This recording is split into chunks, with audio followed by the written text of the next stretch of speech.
अफगानिस्तान का क्या होगा? चंद रोज पहले तक दुनिया यही सवाल पूछती थी। अफगानिस्तान में जो होना था हो गया। अब सवाल यह है कि दुनिया का क्या होगा, क्योंकि जिस हुकूमत में दुनिया के मोस्ट वांटेड शामिल हो, जहां के मंत्री से लेकर नेता तक हर वक्त कंधे पर AK-47 टांगे रखते हो, तालिबान की उस हुकूमत से अमन की आशा करना बेमानी है। इसीलिए बड़ी खबर आइए आपको बताते हैं। अफगानिस्तान में तालिबानियों के आने के बाद बदले हालात में ब्रिक्स समिट हुई। वर्चुअल तरीके से हुई इस समिट में प्रधानमंत्री मोदी ने संसाधनों के साझा इस्तेमाल पर जोर दिया। साथ ही आतंकवाद के खिलाफ मिलकर लड़ने की बात कही, जिसका समर्थन सभी देशों ने किया। खास तौर से रूस के राष्ट्रपति व्लादिमीर पुतिन ने अफगानिस्तान के हालात को लेकर इशारों में पाकिस्तान को भी नसीहत दी। कुछ हफ्ते पहले तक जिस रूस को तालिबान के खिलाफ नर्म माना जा रहा था, उसी रूस ने हमारे देश के साथ मिलकर आतंक और आतंक के पनाहगारों से लड़ने का संकल्प लिया।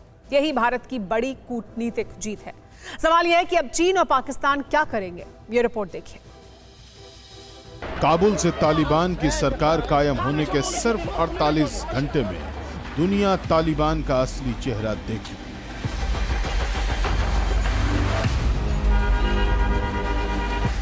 मोस्ट वांटेड और इनामी आतंकियों को काबुल की गद्दी पर बैठाया, विरोध किया तो आवाज को बूटों और बंदूकों के जोर पर दबाया। तालिबानी बड़ी बड़ी बातें करते थे, लेकिन 2 दिन में ही असली रंग सामने आ चुका है। सवाल है कि तालिबानी जुल्मों को दुनिया क्या खामोशी से देखती रहेगी? जवाब है बिल्कुल नहीं। ताकतवर मुल्कों ने मोर्चा संभाल लिया है। तालिबान और तालिबानियों के तीमारदारों के खिलाफ एंटी तालिबान फ्रंट तैयार हो चुका है। अफगानिस्तान के बदले हालात के बीच ब्रिक्स देशों की 13वीं समिट हुई, जिसकी अध्यक्षता प्रधानमंत्री मोदी ने की। बैठक में रूस, चीन, ब्राजील, दक्षिण अफ्रीका और भारत शामिल हुए। समिट की शुरुआत प्रधानमंत्री मोदी के संबोधन के साथ हुई, जिसमें प्रधानमंत्री मोदी ने आतंकवाद समेत सभी मुद्दों पर मिलकर लड़ने की बात कही। हमने BRICS counter terrorism action plan भी एडॉप्ट किया है।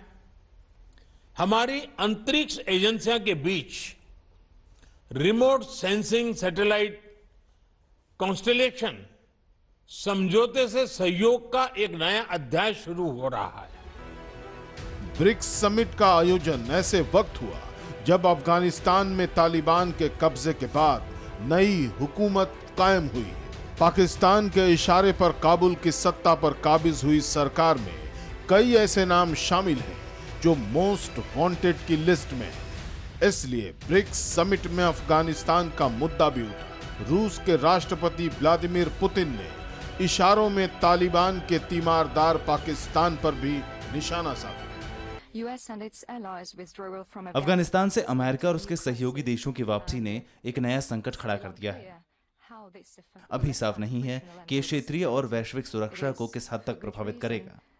यही वजह है कि हमारे देश ने भी इस मुद्दे पर विशेष ध्यान दिया है। इसमें कोई संशय नहीं कि रूस ने अपने ब्रिक्स के सहयोगियों की तरह ही अफगान धरती पर अरसे से अपेक्षित शांति और स्थिरता के लिए लगातार बात की है।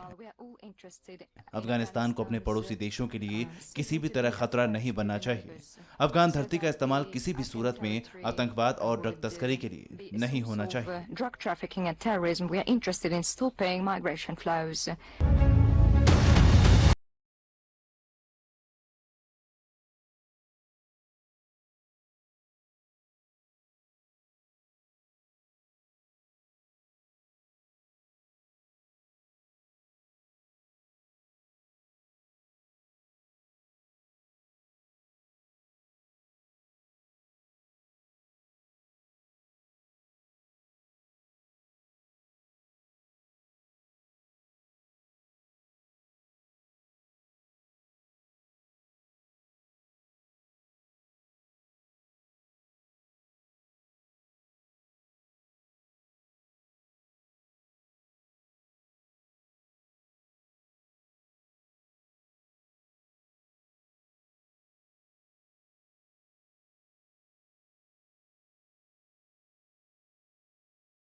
मुल्क को अपना रुख साफ करने का वक्त आ चुका है।